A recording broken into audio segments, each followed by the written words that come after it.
नवंबर को जो बंद हुआ मालेगांव शहर में, वो आहनत रसूल के ख़िलाफ़ था। इन्हें हुज़ूर मोहम्मद सल्लल्लाहु अलैहि वसल्लम की शान में गुस्ताखी की गई। उसमें हर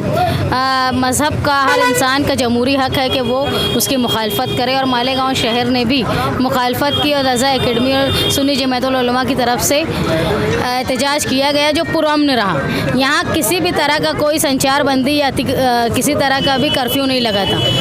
इसके बावजूद जो थोड़ा सा तशद्दुद हुआ उस पर पुलिस ने इतना बड़ा एक्शन लिया कि तशद्दुद करने वाले बहुत थोड़े लोग थे, लेकिन तमाम जो पुरअमन तरीके से जिन्होंने एहतजाज किया उनके ख़िलाफ़ भी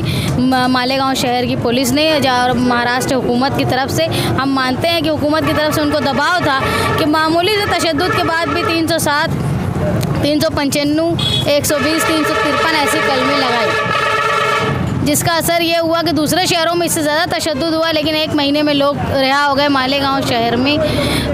तकरीबन 3 महीने होने आ गए हैं, लोग परेशान हैं। जिनके घर के लोग जेल में हैं वो बहुत परेशान हैं, उनके रोज़मर्रा के ख़र्च करना मुश्किल है, और जो लोग जेल में हैं उनकी पोजीशन बहुत ख़राब है, ठंड की वजह से वो बीमार हैं। उनके कहीं ना कहीं उनकी हौसला शिकनी हो गई है कि वो लोग बिना किसी कसूर के जेल में हैं, जिसकी हम लोग आज दस्तूर बचाओ कमेटी और जनता दल की तरफ से मुखालफत कर रहे हैं। और पुलिस से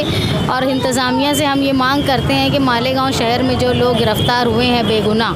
उनकी चार्जशीट वक्त पर दाखिल की जाए और उनका रोल इस तरह का रखा जाए जो उनका वाकई रोल था, और उसके बाद ताकि उनकी सेशन कोर्ट में ज़मानत होने में आसानी हो। इसलिए हमने अलामती तौर पे मालेगांव शहर में मुख्तलिफ़ जगह पे जिनके घर के लोग जेल में हैं उनका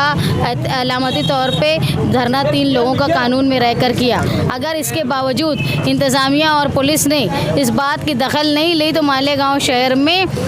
आगे बड़ा एहतजाज होगा। जो लोग गिरफ़्तार हैं उनके घर की औरतें, उनके बच्चे पुलिस स्टेशन में जाके बैठ जाएंगे और उनका ये डिमांड होगी कि जिस तरह उनको आपने बंद कर दिया, अब हम लोग भूखे मर रहे हैं, हमको भी बंद कर दो, हमको भी सरकारी रोटी खानी है।